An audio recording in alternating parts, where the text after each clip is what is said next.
Hello Year 3 and happy Local History Day. Now ideally we'd have liked to do this in school, but we will have to make do with it over distance learning. So what are we going to be doing during Local History Day? Well, let's find out. So today, or all day, or however long you want to be, you are going to be historians. We are going to be historians, but not just any historians. We are going to be local historians, and we're going to be looking closely at the history of Great Missedon, and a little bit of Buckinghamshire as well. So we've discussed this a little bit before in our class, in our history lessons, but what makes a good historian? Well, you've got to ask lots of questions, you've got to be a good detective, and you've also got to find evidence from sources. So remember, those sources are artifacts, pictures, newspaper articles, diary entries. All of those are sources, and we can get lots of information from those different sources, and it's really important that we back up what we're saying and our questions come from those sources. So, history, what is it? Now, quite a lot of you will probably know what history is, but history is your first birthday, your first day at school, the time you learn to ride a bike, all the moments that are in the history of your life. The second that something is in the past, it becomes part of history, becomes part of your history. And the past is made up of all the time and the events that have already gone by. So we like to think of history or the past as pages in a book. We can imagine a lovely big book, can't we? It's built up of lots of chapters, and all of those events and all of those pages are grouped into chapters based on when and maybe where they took place. So all of those chapters have been put together as a book of world history. So sometimes we might study earlier bits of history. We might go to chapter 1 or 2 and think about the Stone Age over the world.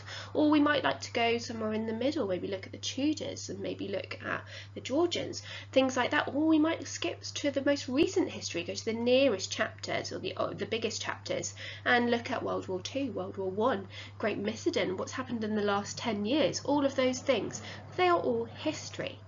Okay, so imagine that lovely big book, and we're going to go all the way back to the start, all the way back to chapter 1.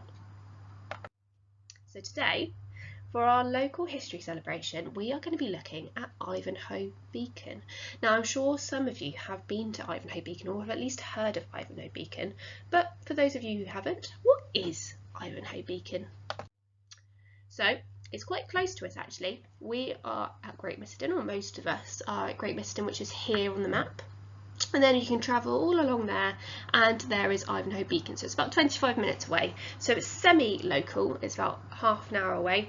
But the reason we've done that is because it's the nearest Stone Age or Iron Age settlement that we could find, that we know of. So there's actually been evidence of the Iron Age, some Iron Age people living there. And that's why we went there, to discover it.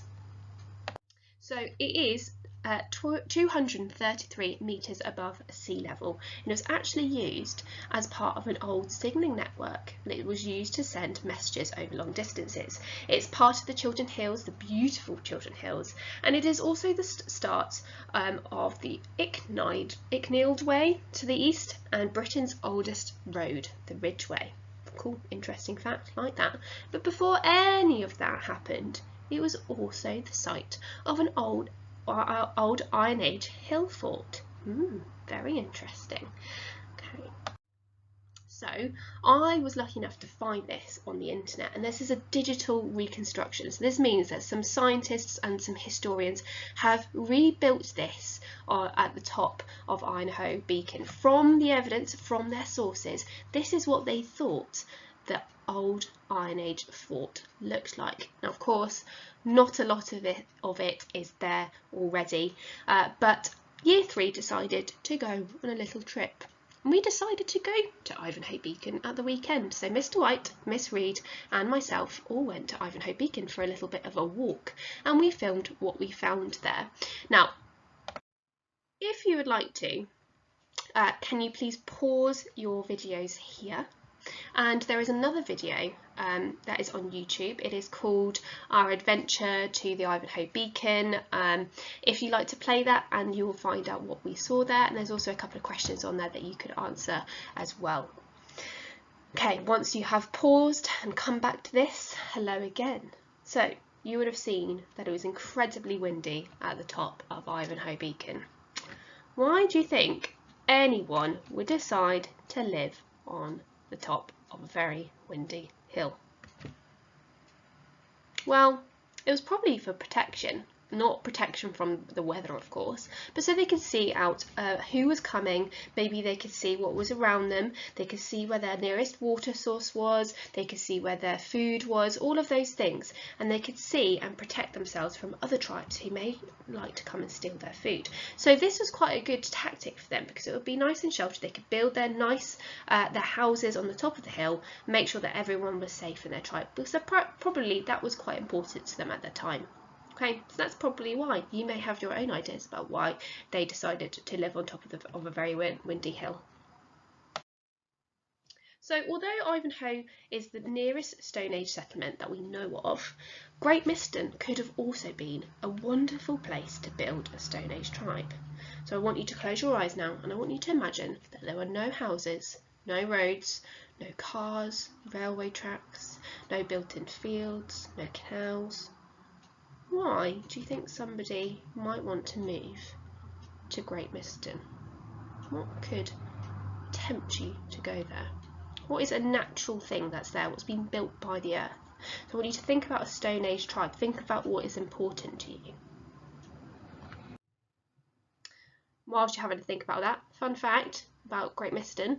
Miston Abbey was built in the about 1,000 years ago, and it was one of the first buildings in Miston, so it's super old. How cool is that? Make sure you check out Miston Abbey when you can.